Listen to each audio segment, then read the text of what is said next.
ليه ليبرون جيمس اسطوره الام بي اي مش بيعمل سكوات باوزان تقيله في الجيم؟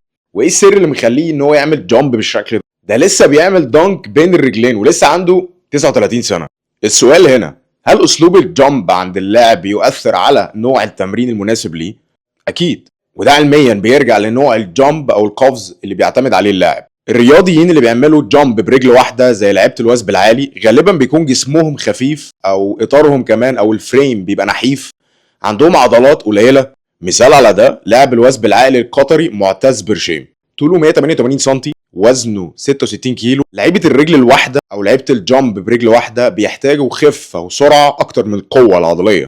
اما اللي بيعملوا جامب برجلين زي اللي عندهم قوه قفز ثابته غالبا بيكون عندهم كتله عضليه اكبر، زي جوش ايماتروبي باي اللي بيعمل فيرتيكال جامب من وضع ثابت بيوصل ل 118 سم. انت متخيل؟ لكن مش كل لعيبه الرجل الواحده زي بعض. لو جينا بصينا على ليبرون جيمس، هو جامبر سريع ومرن برجل واحده، لكن مع جسم استثنائي، طوله 213 سم، وزنه 113 كيلو.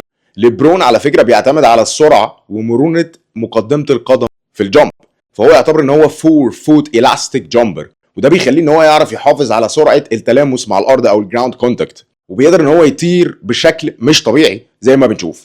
على العكس بعض الجامبرز برجل واحده زي سيني تشانج، عنده 38 سنه، طوله 175 سم، بيعتمد اكتر ان هو بيبقى بطيء في الحركه قبل الجامب. وعلى فكره تشانج عنده اسلوب خاص ان هو لما بيجي يعمل جامب بيبدا من لو هيب هايت، او ان هو بيبدا من وضعيه منخفضه قوي من الهيب وهو بيعمل جامب. فهو كمان بيستخدم مرونه كبيره قوي من الحوض الخلفي او الرير هيب. تالت حاجه ان هو عنده حاجه اسمها substantial rotation، ان هو بيقدر يلف بجسمه حركه لولبيه جامده كده، ما اعرفش بيعملها ازاي، بس هو بصراحه الجامب بتاعه مختلف خالص عن ليبرون جيمس. نيجي بقى للجيم. هنا بنسال ليه ليبرون جيمس مش بيحب السكوات التقيل؟